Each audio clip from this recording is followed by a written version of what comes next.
He lived alone on the edge of the woods, a man who had lost almost everything until one quiet morning when a little girl wandered out of the trees and into his life. What began as a simple act of kindness would ripple into something far deeper, testing the strength of old wounds and the possibility of second chances. This is a story about unexpected bonds, the quiet power of healing, and the way love sometimes finds us when we stop looking.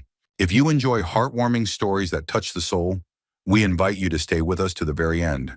And if you haven't already, consider subscribing to the channel. Your support helps us keep sharing these meaningful tales. Now let's begin. A poor mechanic found a girl wandering alone in the woods. Then her mother arrived in a private jet. The forest had a way of holding its breath in the early morning hours, as if the world was waiting for something. Jack Turner knew that silence well. It was the sound that had kept him company for nearly 8 years. With the rising sun casting long, golden fingers through the pine trees, he loaded a bundle of firewood into the back of his aging pickup. The air was crisp, scented with damp earth and the memory of yesterday's rain. Another quiet morning, another day like the last. He slammed the tailgate shut and turned to grab his axe when something unusual broke through the stillness, a sound that didn't belong. A faint whimper. He froze. The wind rustled the leaves overhead, and for a moment he thought maybe he had imagined it. But then it came again. Soft, fragile, human. A child, Jack dropped the axe and followed the sound, his boots crunching against pine needles. The trees grew denser as he moved deeper into the woods behind his cabin.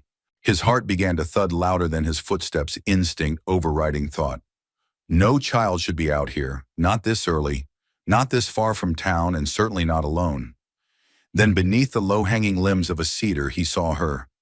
A small girl, maybe 6 or 7 years old, stood barefoot in the dirt, hugging a dirty stuffed bear so tightly it looked like it might burst. Her blonde hair was tangled, streaked with leaves. Her oversized t-shirt hung off one shoulder, torn and damp. She stared at Jack with wide, terrified eyes, tears carving tracks down her dirt-smudged cheeks. Jack stopped a few feet away and knelt down slowly, keeping his voice low and calm. "Hey there, sweetheart," he said gently, like he was talking to a skittish deer. "Are you hurt?" The girl didn't answer. She just stared, silent, except for the shaky breaths. "My name's Jack. I'm not going to hurt you. You're safe now." Still no response. But she didn't run either. Jack took off his flannel shirt and extended it to her. "It's cold. You want this?" Her small fingers clutched the bear tighter, but after a moment's hesitation, she reached out with her free hand and took the shirt. He helped her into it carefully, noticing the tiny scratches on her legs, the bruises on her knees. She looked exhausted, like she hadn't slept in days. "What's your name?" he asked. The girl opened her mouth, a whisper barely audible. "Sophie." "Okay, Sophie." Jack nodded. "Let's get you somewhere warm." He lifted her into his arms, surprised by how light she was, how she clung to him like she'd known him forever. Her fingers curled into the collar of his shirt, and her head rested against his shoulder with a deep, weary sigh. As he carried her back to the cabin, Jack's thoughts raced. Where had she come from? There were no houses nearby, no trails. Kids wandered alone. His nearest neighbor lived 3 miles down the road, and that man didn't have children. Back inside the cabin, Jack stoked the wood stove and wrapped Sophie in a blanket. She sat quietly on his couch, still holding the bear. Her legs drawn up beneath her, he poured her a mug of warm milk and set it down gently in front of her. She looked at it, then at him, as if trying to decide if she could trust him. "It's safe," Jack said softly. "I promise." She took a sip, then another, and soon her shoulders relaxed just a little. Jack sat across from her, hands folded, trying to think of the right questions. "Do you know where your mom or dad is?" She shook her head. "Did you get lost out there?" A pause, then "I was sleeping. Then I woke up, and Mama wasn't there anymore." Jack's heart clenched. "Did she tell you where she was going?" Sophie's lip trembled. "She was on the phone. She said something about New York. Then she cried. Then she was gone." It didn't make sense. Nothing about this made sense. Jack rose and called the sheriff's office. He reported finding a lost child, gave them her name, and described her condition.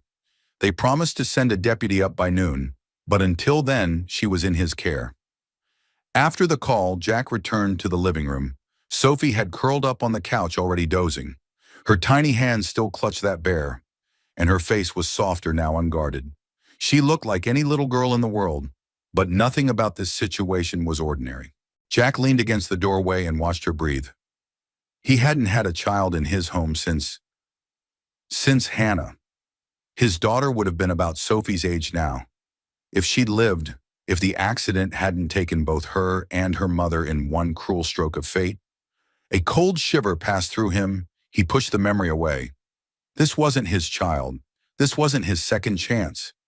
This was a lost girl, and she needed help, not ghosts. Still something about her tugged at a thread deep in his chest, the way she'd clung to him without hesitation. The way she looked at him like she expected him to make the world safe again. Jack sat down nearby, not taking his eyes off her. He'd promised himself he wouldn't get close to anyone again. Not after losing everything, but this little girl had walked out of the woods and into his life like a whisper from the past. And life, as Jack Turner would soon learn, was about to change in ways he could never imagine. The morning drifted into late noon, and the autumn sun filtered through the cabin's windows, casting warm stripes across the floorboards. Jack kept busy, though his mind stayed with Sophie every second. She was still asleep, wrapped in his blanket on the couch, the bear cradled like a lifeline. Occasionally, she stirred, whimpered, but didn't wake. Jack had already called the local sheriff's office twice more. No missing child report matching Sophie's description had been filed. No one in the nearby towns had reported a girl gone missing. That bothered him more than he cared to admit. By the time he heard tires crunching gravel outside, his jaw was tight with unease. He stepped out onto the porch and spotted a dusty patrol car pulling into the dirt driveway. Deputy Ray Colton, a man with a silver mustache and a reputation for straight shooting, stepped out, pushing his sunglasses up onto his cap. "Jack," he said, eyeing the cabin. "You got a kid in there?" Jack nodded. "Found her out in the woods this morning. She was alone. Barefoot. Looks like she's been out there at least a night or two." Colton grunted. "Mind if I come in?" Jack stepped aside and gestured toward the door. "She's asleep on the couch. Try not to scare her." Inside, the deputy moved carefully, hat in hand. When he laid eyes on the girl, something in his face softened. Jack watched him crouch next to Sophie, study her face, then glance up. "She say anything to you where she's from?" "Not much. Her name's Sophie. Said her mom was on the phone crying about New York, then disappeared, called her Lady in the Sky." "Whatever that means." Colton scratched his chin. "No report fits. Closest thing we got is a drunk who lost a goat 2 towns over." Jack wasn't in the mood for jokes. "You think she was abandoned?" "Maybe, or maybe her mama's looking for her somewhere else entirely." He stood up, sighing. "We'll put out a broader alert, statewide, maybe reach out to the feds if nothing comes up. Until then," he glanced at Jack, "you got room for a guest." Jack blinked. "You mean here? She trusts you more than she trusts strangers at the group home." "You're a vet." Jack clean record. "Decent man. She'll be safer here until we figure this out." Jack looked over at Sophie, still curled up like a wounded fawn. He hadn't expected this. His life was built on solitude, simplicity. He had rules. Damn it, don't get involved. Don't reopen wounds. But then she stirred. Her small hand reached for the bear in her sleep. Her brow furrowed. Jack swallowed. "Yeah, I'll keep her safe."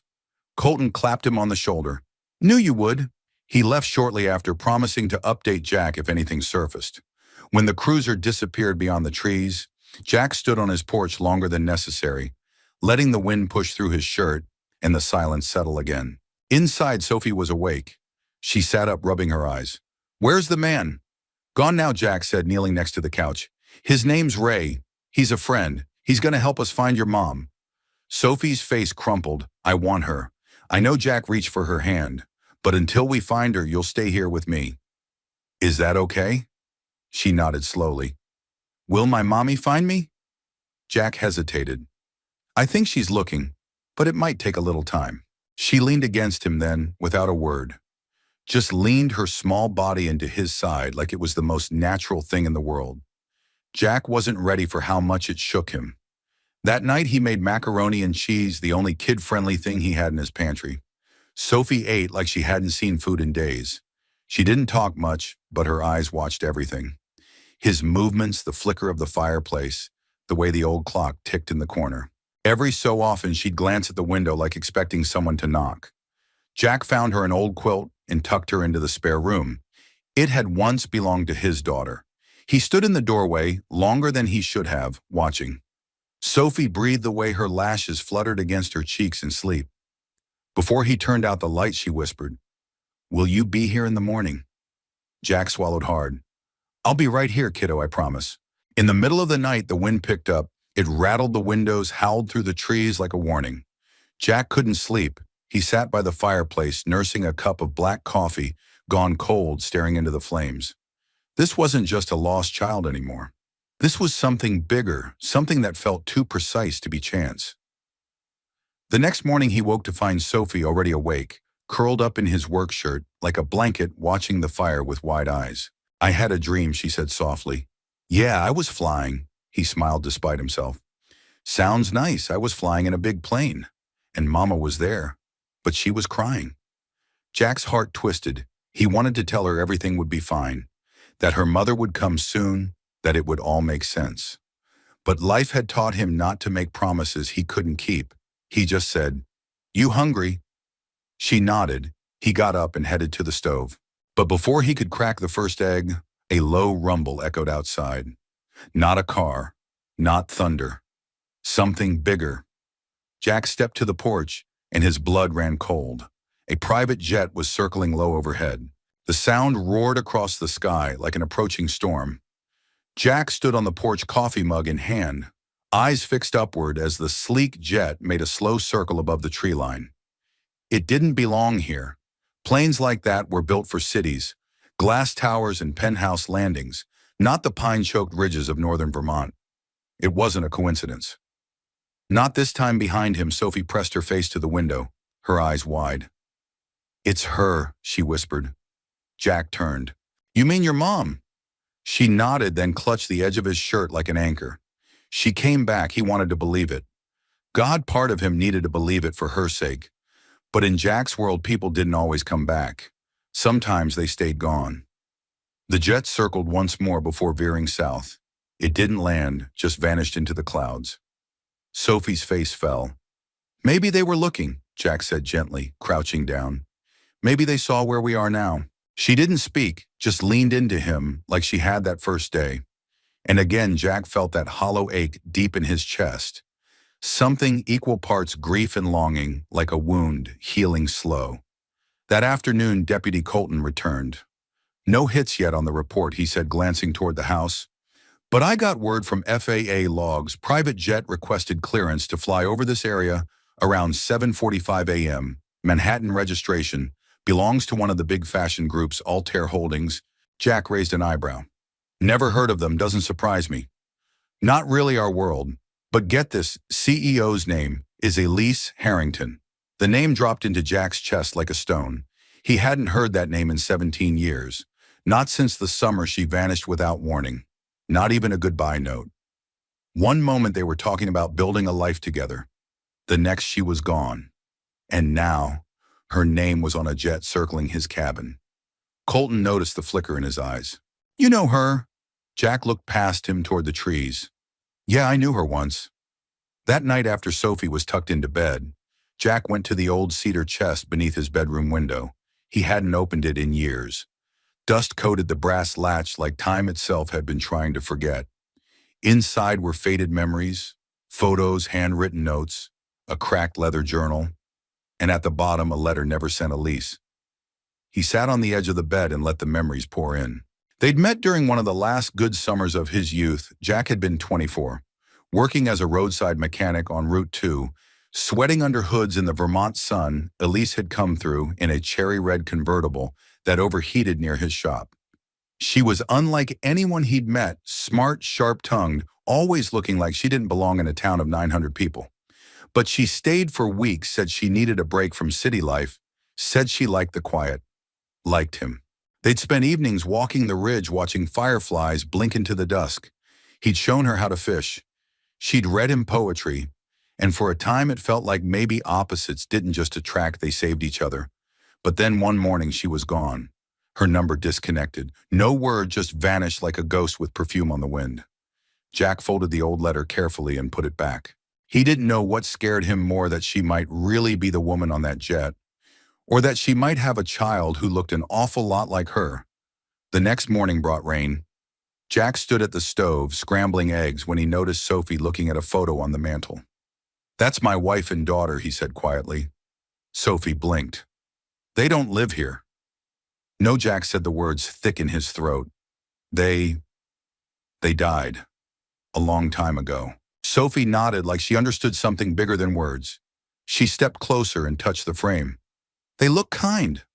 "They were," Jack whispered. Then she said something that made his spine stiffen. "You were sad like Mama." He turned. "What do you mean?" Sophie didn't look away.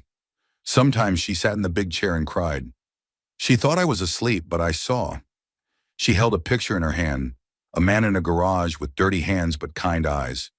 The air left Jack's lungs. "What else do you remember?" he asked. Sophie shrugged. "She always said she made a mistake, and that I'd understand someday." Jack tried to steady his voice. "Did she say my name?" Sophie looked up at him and said with utter certainty, "Jack." It felt like the earth shifted under his boots. He had no idea what Elise Harrington had been doing all these years, or what had brought her daughter to the edge of his world. But he was beginning to understand this wasn't an accident. It was the unraveling of a story, long buried one that hadn't finished writing itself yet. The storm rolled in just after noon. Rain came down in silver sheets, soaking the gravel drive and painting streaks down Jack's cabin windows. Inside, the fire crackled as Sophie napped on the couch, wrapped in the same flannel blanket that had comforted her since the day she arrived. Jack stood at the window, arms crossed, watching the clouds churn like something was coming. Something big. He hadn't touched his lunch. His appetite had gone the moment Sophie said Elise's name. He hadn't dared say it out loud, but it was her. It had to be. And if Elise Harrington really was Sophie's mother, why had she been flying over this place? Why hadn't she landed? Why hadn't she come? A deep rumble outside made him turn. It wasn't thunder. Jack stepped onto the porch and felt his breath hitch. A black SUV with tinted windows was kicking up a trail of mud as it wound down the dirt road toward his cabin. It stopped 20 feet from his front steps. The engine shut off. A long, tense moment passed. Then the back door opened. A woman stepped out. Jack knew her instantly, even after all these years, Elise Harrington. She looked older, sharper, like the years had carved their way across her cheekbones and left steel in her gaze. Her hair was pulled back in a sleek bun, and she wore a tailored black coat that somehow looked out of place against the backdrop of pine trees and wet earth. She stood still for a moment, her eyes sweeping over the cabin, the porch, the old Chevy with its half-rusted hood. Then they landed on Jack. Neither of them moved. Jack's pulse thudded in his ears. He didn't know what to say. He didn't know how to feel. Elise took a tentative step forward. Her voice trembled just slightly. "Jack." He opened his mouth, closed it, tried again. "Elise." She nodded, lips pressed tightly. "I didn't know where else to go." His brow furrowed. "You flew a private jet over my cabin. That doesn't exactly say lost." She winced. "I was trying to locate Sophie. I hired a team. The GPS signal on her bear tag went dead around here. I couldn't believe it when they told me." Her voice cracked. Jack's gaze sharpened. That she was found in the woods alone. Elise swallowed hard. "Yes," Jack gestured toward the door. "She's inside sleeping." A flicker of emotion crossed her face. Relief, fear, guilt. "Is she okay?" "She's okay now," Jack said pointedly. "She's been safe here, fed warm. You know things a 6-year-old should be." Elise flinched. "I didn't mean for her to get lost. I swear to you, Jack." I turned away for a moment. "And what, took a phone call from your board of directors?" Her jaw tightened. "Don't." Jack stepped down off the porch. The rain had eased into a mist. "You left her in the woods, Elise? Do you understand what could have happened?" "I didn't leave her." Her voice broke. "She wandered off while I was trying to get cell service. We were supposed to be at a retreat. I didn't even want to be there. I begged my team to cancel it. She stopped gathering herself. I've barely slept in 2 days. The emotion in her voice wasn't fake, but Jack's heart stayed guarded. "You've had 17 years," he said. "What made you show up now?" That stopped her cold. She looked away out into the trees before answering. "I was wrong about everything. About you. About the life I thought I wanted." Jack felt the old pain rise in his chest. "You walked away without a word. I thought you were dead. I almost was," she said softly. "But not the way you think." A silence fell between them, thick, complicated, electric.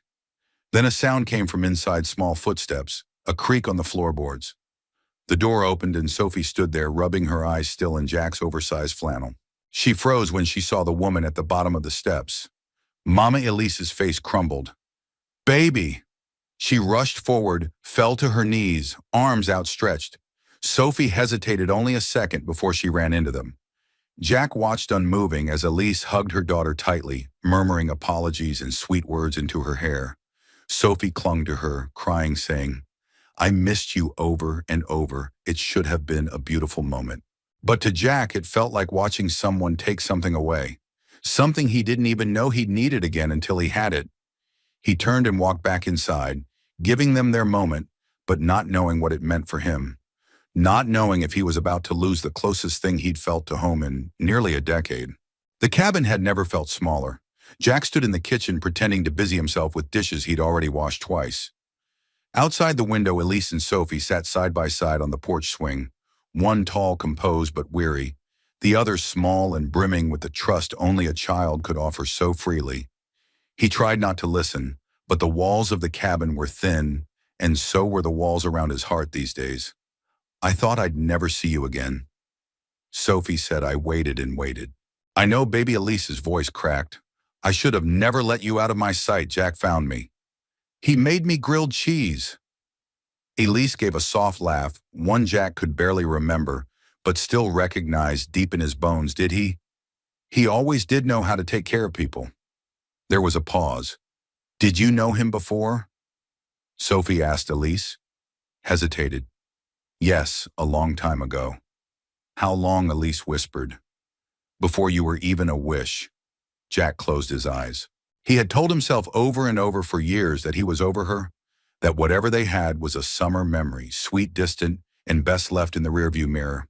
But she was here now, and every word she spoke brushed against something raw in him. When the screen door finally creaked open, he didn't turn.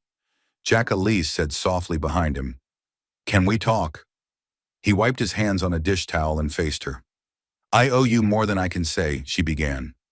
"For Sophie, for keeping her safe." "I didn't do it for you," Jack replied. "I did it because she needed someone." "I know," she said, stepping further into the room. "That's what makes it even harder to stand here now. Because you're still the man I remember, and I'm not sure I deserve that kindness."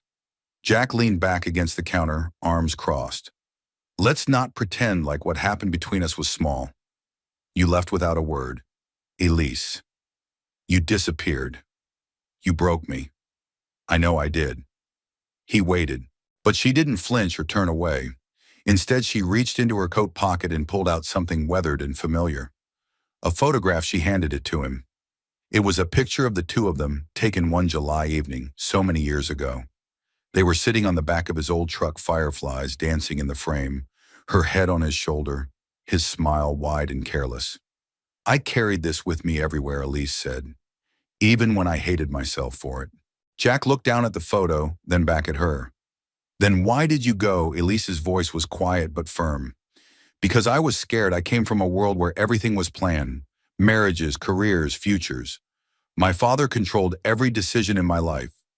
When I told him about you, he threatened to cut me off, said you were a summer fling, that I was ruining my future."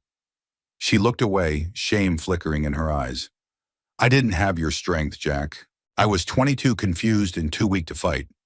So I left. I let them put me on a plane and send me to New York. I told myself I'd come back, but I never did." Jack's throat felt tight, and Sophie Elise hesitated, then met his gaze. "Do you remember the last night we were together?" Of course he did, every detail. The sound of crickets outside, her laugh against his neck, the promises they made in the dark. "I found out a few weeks later," she said, "I was already gone. I thought about telling you, but I was ashamed. I didn't want you to think I was using it as a way to get you back. Jack stared at her, the room spinning slightly. So, she's mine. Elise nodded, eyes wet. Yes, silence. Heavy, electric, unbearable. He set the photo on the table with a shaking hand. I lost my daughter Elise, he said quietly. She was 4, and then my wife 6 months later. After that, I didn't let anyone in again. I know, she whispered. I read about it. I never stopped. Watching from a distance, I saw your garage fire. The obituary, I wanted to reach out so many times, but I was a coward. Jack couldn't look at her. Every nerve in his chest felt exposed. You brought a child into this world, he said, voice rough, and let her grow up without her father. And that's why I'm here, Elise said, stepping closer. Because I don't want to lie anymore. Because you deserve to know her, and she deserves to know you. Outside, Sophie's laughter rang out as she chased a falling leaf across the porch. Jack looked toward the sound and felt something in his chest break open, like the first warm day after a long, brutal winter. He turned to Elise. What now? Her voice was steady. I want to make this right. I don't know what that looks like yet, but I'm willing to try. If you are. Jack didn't answer right away, but he didn't walk away either. And for now, that was enough. The late autumn light faded early, leaving a golden haze hanging in the trees as dusk fell gently over the cabin. The rain had moved on, leaving the scent of wet earth and pine needles in its wake. Jack stood on the porch watching the smoke curl up from the chimney, his hands shoved deep into the pockets of his flannel shirt. Behind him, Elise was laying out dinner, her gesture of thanks she'd insisted. She'd unpacked a small crate from the SUV filled with ingredients Jack hadn't seen in years. Garlic rosemary, chicken red potatoes, fresh green beans. The smell of it wafted through the cabin, unfamiliar, yet somehow comforting. Inside, Sophie was setting the table, her tiny hands arranging mismatched plates like it was the most important job in the world. Jack stayed outside a moment longer, grounding himself. So much had changed in 48 hours. The woman who had once vanished without a trace was now inside his home, cooking dinner, laughing softly with their daughter. Their daughter. The words still felt strange in his mind. Dinner's ready, Elise called, her voice gentle behind the screen door. He turned, nodding, and stepped inside.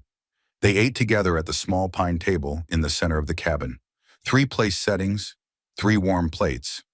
3 very different people trying to find a shared rhythm. Sophie chattered happily between bites, showing off her bear to her mother, telling her how Jack made the best sandwiches ever and how the cabin had a fire that talks. Elise listened intently, her face open, touched with wonder. Jack watched her as she tilted her head at Sophie's stories, smiling the kind of smile he hadn't seen in years. Soft, unguarded, full of something fragile and real. After dinner, they moved to the fire. Jack added another log to the flames while Elise helped Sophie change into pajamas. When they returned, Sophie curled up with her bear in Jack's armchair, eyelids drooping. I don't want to sleep yet, she murmured. Then you don't have to, Elise said, sitting beside her. Jack lowered himself into the chair opposite them, unsure where to rest his gaze. Elise looked different here. The woman he'd glimpsed in magazine articles and television interviews was polished, powerful, a portrait of ambition. But this Elise, sitting barefoot in his flannel blanket, hair loosened around her shoulders, was the girl he remembered. The silence between them wasn't tense now, just full. After Sophie finally drifted off, Elise stood and tucked her into the guest bed. Jack watched from the hallway, a knot forming in his chest. When she returned to the firelight, she was quiet, thoughtful. She talks about you like you're the hero in a storybook, she said softly. I didn't expect that. I didn't expect her, Jack replied. Any of this, she doesn't open up easily. Elise continued. She's always been quiet, wary of strangers, but with you it's different. Jack shrugged. Kids sense what's real. A long pause. I wanted to ask. Elise folded her hands in her lap. Can we stay the night? Jack raised an eyebrow. Here she doesn't want to leave. And I don't want to pull her away from the first place she's felt safe in days. He looked at her carefully. And what about you? You used to hate the woods, Elise smiled faintly. Maybe I hated the person I was when I left them behind. He nodded slowly. You can stay. There's space. She exhaled, visibly relieved. Thank you. Jack stood and walked to the old cabinet, pulling out extra blankets and a second pillow. You can take my bed. I'll sleep out here. I'm not kicking you out of your own room, Elise said firmly. He gave a quiet chuckle. Relax, I've fallen asleep in worse places. She looked around. It's peaceful here. It's quiet. Jack agreed. But that's not always the same thing. She met his eyes. I know. He passed her the blankets, their hands brushing for the briefest moment. Electricity, memory, regret. All of it lived in that split second, and neither of them said a word. That night, Jack lay on the couch, staring at the ceiling beams, listening to the wind outside and the occasional creak of the floorboards. Sophie's soft breathing carried from the next room. Somewhere deeper, he thought he heard Elise turn in bed. He closed his eyes and for the first time in years didn't feel entirely alone. He dreamed of fireflies and soft laughter, of summer grass and the smell of her perfume. He dreamed of Sophie, older now, strong and smiling, laughing between them. When he woke, the fire had burned low, but the warmth still lingered, and so did something else, hope. The sun crept over the horizon, bathing the cabin in a soft amber glow. Morning light filtered through the trees, streaking across the wooden floor, where Jack stood by the stove flipping pancakes in his cast-iron skillet.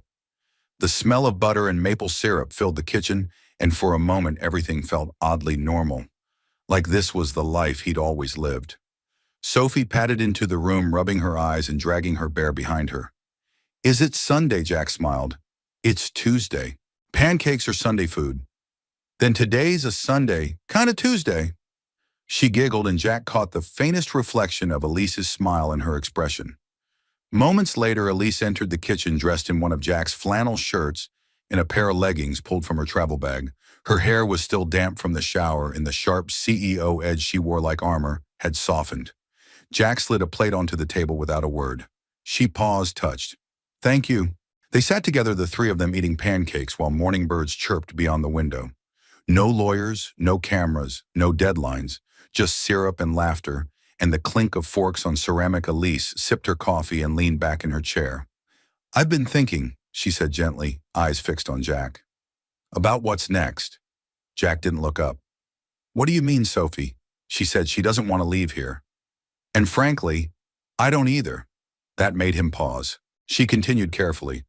But I have a life back in Vermont, responsibilities. A company, people counting on me. I can't just drop everything and live off grid. Jack finally looked at her. No one asked you to. I know, Elise replied. But what if I'm asking you? Jack furrowed his brow. I have a home. A big one, she said. Too big, if I'm honest. There's a guest house on the property. It's private, detached. You'd have your own space, but close enough that Sophie could still see you every day. Jack stared at her, stunned. You're asking me to move in, he said slowly. I'm asking you to be part of her life, not just today or this week. For good. Jack leaned back in his chair, unsure how to breathe. Elise's voice softened. I don't expect you to jump into something you're not ready for, but she needs you, and maybe so do I.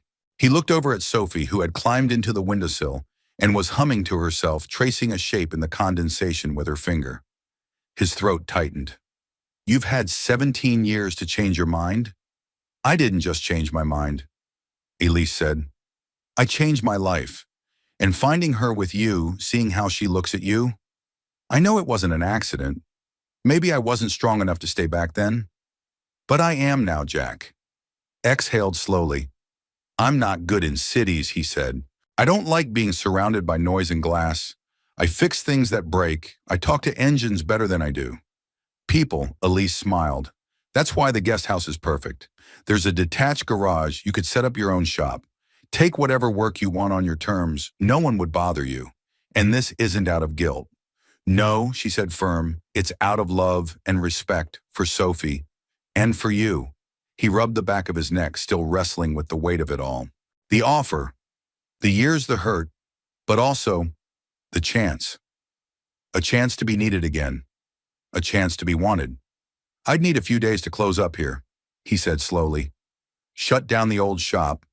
Pack up the place. Her eyes lit up, but she said only, of course. Later that day, Elise took Sophie for a walk in the woods. Jack stayed behind, standing in the middle of his workshop with the door wide open. Tools hung in neat rows, dust motes floating through the golden light that streamed in. It smelled like oil and cedar and memory. He walked to the workbench and picked up a small wooden toy car, half-finished, long forgotten.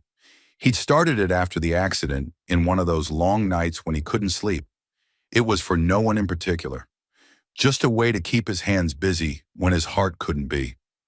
He turned it over in his fingers. Now it had a purpose. He set it gently into a box and began gathering the rest. By sunset, Sophie was asleep in the SUV's back seat, and Elise was helping Jack load the last box into the bed of his pickup. Her breath formed faint clouds in the cooling air, and her hair was tousled from the wind. Jack stood beside her, arms folded the last of the daylight, casting long shadows across the gravel. "You sure about this?" she asked. "No," he admitted, "but I'm sure about her." Elise looked at him, eyes full of something unspoken. Then she nodded. And for the first time in nearly 2 decades, they pulled out of the woods not as strangers, not as memories, but as something brand new. The drive to Elise's estate was longer than Jack had expected. They passed through winding back roads over rolling hills and past sprawling farmlands touched with the soft blush of late autumn. Sophie slept for most of the ride, her head resting against Jack's arm as he drove behind Elise's SUV in his old pickup, rattling but determined. By the time they reached the gates, dusk had begun its slow descent. Elise's house came into view like something from a dream. A stately stone home with ivy climbing its eastern wall, surrounded by manicured hedges and golden-leafed oaks. The driveway curved gently to the front, then split off toward the guest house nestled further back, framed by dogwood trees and a long view of the hills beyond. Jack parked in front of the smaller structure. It was modest by comparison, but still impressive. A 2-bedroom cottage with wraparound porch, pale blue shutters, and a detached garage to the side.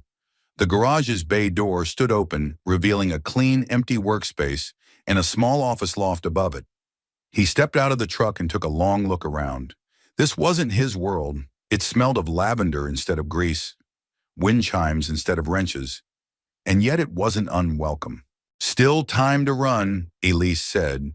Behind him, her tone light but careful. Jack turned to find her watching him. Sophie now perched on her hip, half awake, and blinking against the soft evening light. Jack gave a small smirk. "And missed the chance to ruin all your landscaping?" Elise laughed, and Sophie, now more alert, wiggled down from her arms and ran to Jack, wrapping herself around his leg. "Is this your house?" Jack looked down at her.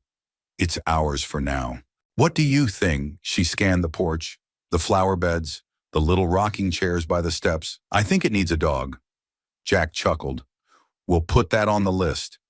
The first few days passed quietly. Jack worked from morning to dusk in the garage, slowly transforming the sterile space into something more familiar. Tools lined on pegboards, an old bench in the corner, even a battered radio that refused to play anything newer than the 80s.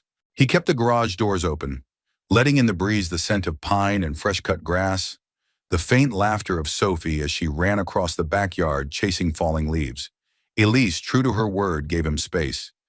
She spent most of her hours in a small home office off the main house, fielding calls, reviewing designs, and occasionally stepping out barefoot to bring him iced tea, like they were 2 people who had done this their whole lives.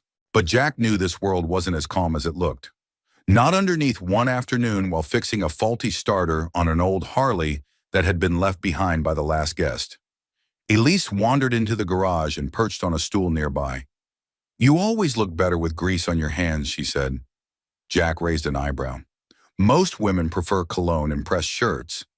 Elise shrugged. "Most women don't know what they're missing." They sat like that for a moment, comfortably close, quietly uncertain. "You seem tired," he finally said. She smiled faintly. "This life wears you down, Jack. It's not all silk and conferences. Most days it feels like trying to outrun a clock that's always 2 seconds ahead. You ever think about stopping all the time?" she said, meeting his eyes, "and then I did.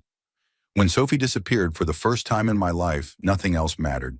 Not shareholders, not contracts, just her." Jack set down the wrench and wiped his hands. "That's how I felt the day you left." Elise's face softened. "I know." He studied her for a moment, searching for the right words. "This place," he said, gesturing to the estate. You built it alone. She nodded piece by piece. I used the pain as fuel. My success came from never wanting to feel powerless again. Jack admired that, but he also saw the cost in her eyes. She leaned forward, voice quieter now, but it didn't give me peace. Not like those few weeks with you did. Not like what I see when you and Sophie are together. He didn't respond right away. He looked out the open garage bay where Sophie was lying in the grass, building tiny stick forts for her bear. The golden light spilled across the lawn, framing her like a painting. She's the best thing we ever made, Jack said. She's the best thing I ever did, Elise whispered. They didn't need to say anything more. The moment stretched between them, not heavy, not awkward, just honest. And sometimes that was enough. That night, Jack sat on the porch of the guest house, sipping coffee and watching the stars come out, one by one. Sophie had fallen asleep with a book clutched to her chest, and Elise had returned to the main house hours ago after dinner. But something lingered. Not tension, not longing, possibility. He looked out over the property at the life quietly unfolding around him. A girl rediscovering joy, a woman reclaiming parts of herself, and a man learning how to live again. And for the first time in years, Jack Turner wasn't counting the days, he was simply living them. The wind had shifted. There was something about October air that seemed to carry the weight of memory, cool and crisp, like a breath you held just a moment too long. Jack noticed it that morning as he walked from the garage to the main house.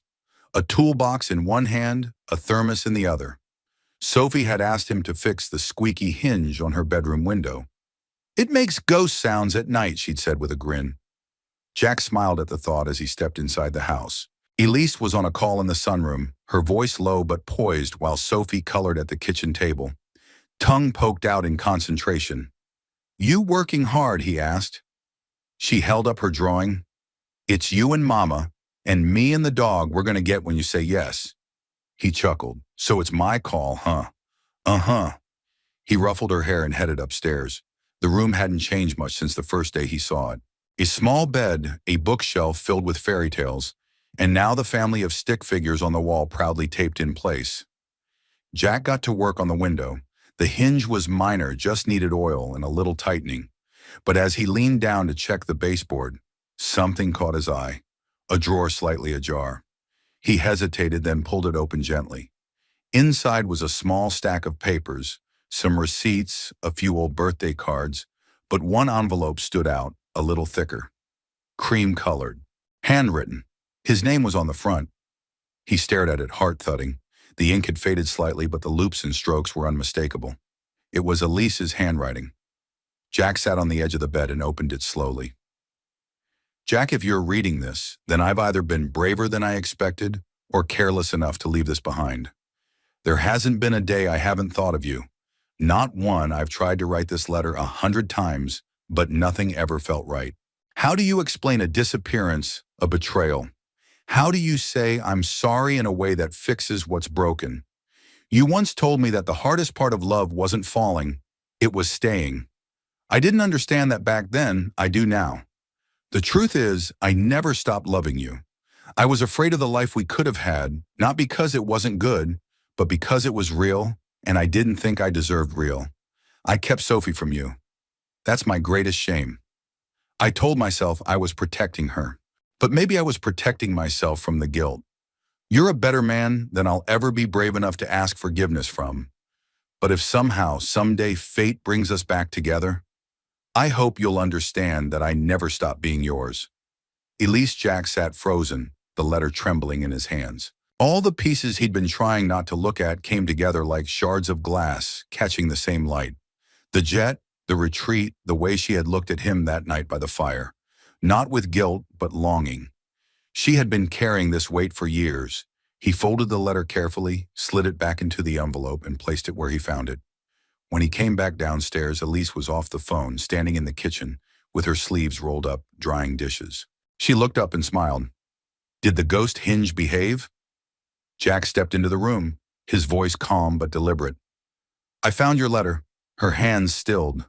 Which one? He didn't answer right away. Just held her gaze. "The one you never sent," he said softly. "The one with my name on it." Elise's expression changed. Shoulders tightening, smile. fading eyes wide with unspoken apology. I wasn't ready for you to see that, she said. Why keep it? I wrote it after Sophie was born, she said. Every time I thought about mailing it, I panicked. It felt like opening a wound I'd spent years stitching shut. You never trusted me with the truth. I didn't trust myself with the fallout, she admitted. You were always solid, Jack, steady. I didn't want to be the storm in your life. Jack leaned against the counter, folding his arms. You were never the storm. You were the one who made the world stop spinning for a little while. Tears welled in her eyes, but she didn't look away. I don't know how to fix this. Jack was quiet. Then maybe it's not about fixing. Maybe it's just about showing up day by day. She let out a trembling breath. Can I still do that after everything you already are? They stood in silence as Sophie came running into the room, waving a crayon masterpiece in the air. Look, I added a treehouse. Jack crouched to examine it. Looks like a good spot to read books or hide from grown-ups when they get all mushy, Sophie said, wrinkling her nose. Elise laughed, and even Jack cracked a smile. Later that night, after Sophie had gone to bed, Elise walked with Jack back to the guest house. They paused by the porch steps, neither eager to break the quiet. I meant what I wrote, she said. Jack nodded. I know, do you believe me? He looked at her for a long moment. I'm starting to.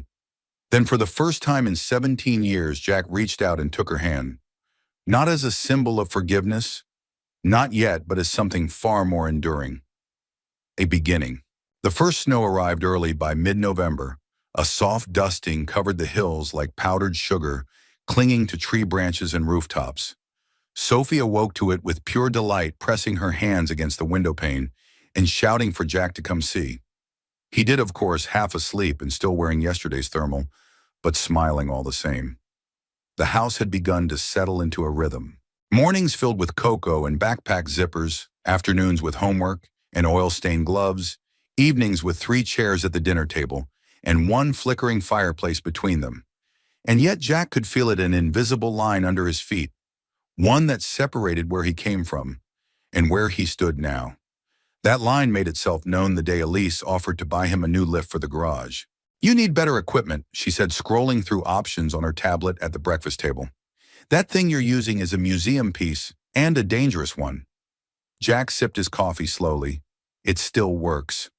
Barely. I've worked with less. I know, she said, not unkindly, but you don't have to anymore. He looked up, locking eyes with her. That's just it, Elise. I don't want to owe you. You don't. You say that now, but someday it won't feel like a gift. It'll feel like a weight. And I've carried enough of those. She exhaled and set the tablet down. This isn't about a lift, is it? Jack leaned back in his chair. It's about not becoming a charity case in the house where my daughter sleeps. Elise winced visibly. You think that's how I see you? I think it's easy for a line to blur when one person holds the deed. The room went quiet except for the ticking clock above the stove. Sophie, sensing the tension without understanding it, came in wearing a too large scarf and an eager smile. Can we build a snowman before school? Jack smiled, though his jaw was still tight. You bet. They bundled up and went outside. As Sophie rolled snowballs with excited squeals, Jack tried to shake off the conversation, but Elise stood by the window, watching her reflection faint in the glass, her expression unreadable. Later that night, Jack found himself alone in the garage, sleeves rolled up, grease under his nails. The silence soothed him, but it didn't quiet his mind. He wasn't ungrateful. Elise had offered him more than a place to stay. She'd opened her life, her past, her heart, and still, the ghost of pride whispered in his ear, "You don't belong here." He reached for a socket wrench but stopped short when he saw her silhouette at the door. She stepped inside, arms crossed against the cold. "I'm sorry," she said. "For earlier, I didn't mean to make you feel like you don't have control." Jack wiped his hands on a rag. "I've been poor most of my life, but I've always had dignity. It's the one thing I knew was mine." "I know," she said softly, "and I don't want to take that from you, but I also need you to understand something." She moved closer. "When I offer you something, it's not because I think you can't do it on your own. It's because I want to build something with you. Not for you, with you. That's not charity, that's partnership." Jack let the words settle, then he nodded slowly. You don't make this easy. You know, I'm not supposed to, she said, smiling gently. I'm making it real. He set the wrench down and leaned against the workbench. So, partnership. Right. You know that means I get to argue with you and say no. I'd be worried if you didn't. Jack studied her in the pale light. She looked tired but not fragile, worn but not weak. She was the same woman who had left him, and the same woman who had come back.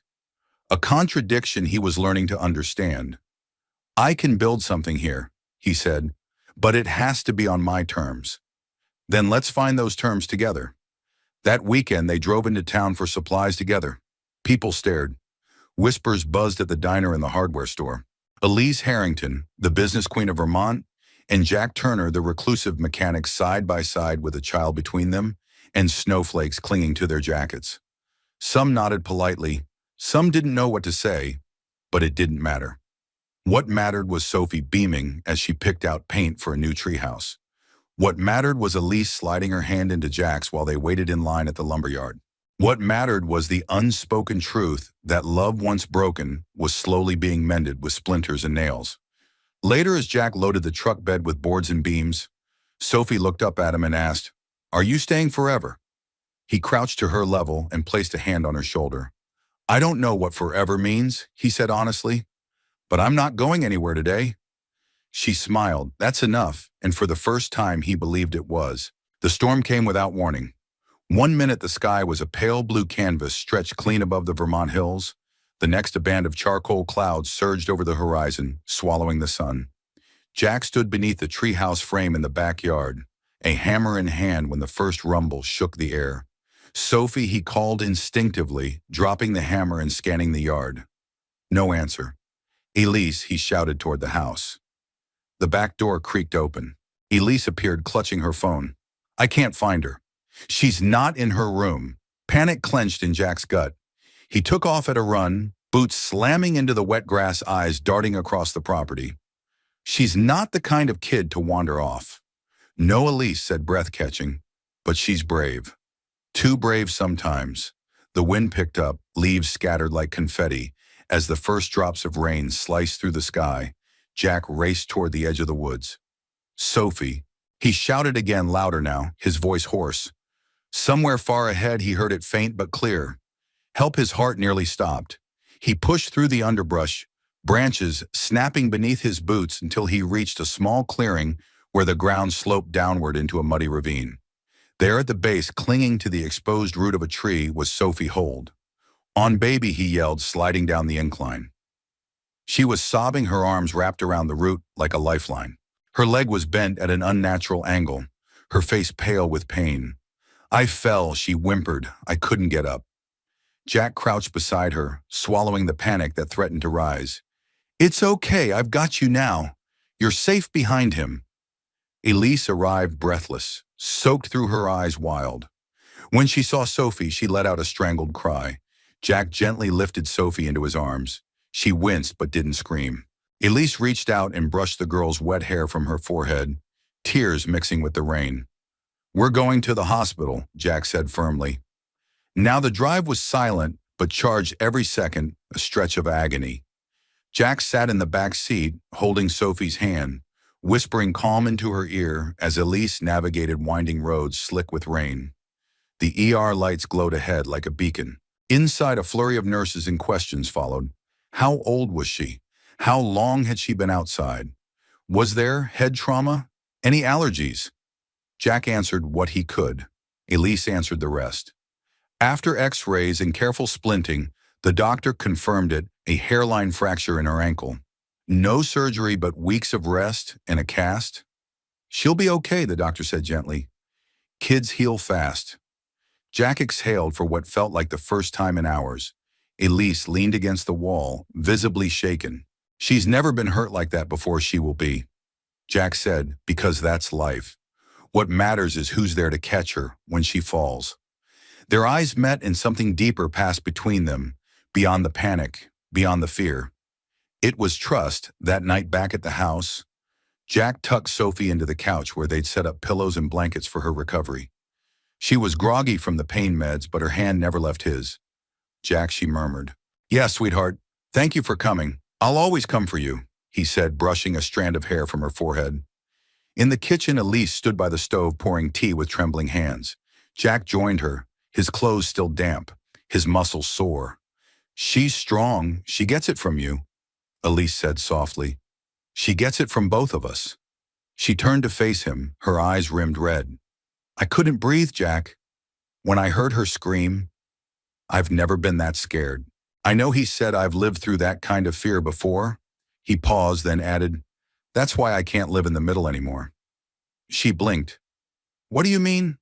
"I mean, I need to know what this is. Us, Sophie. This whole life we've been stitching together." He leaned against the counter, voice steady.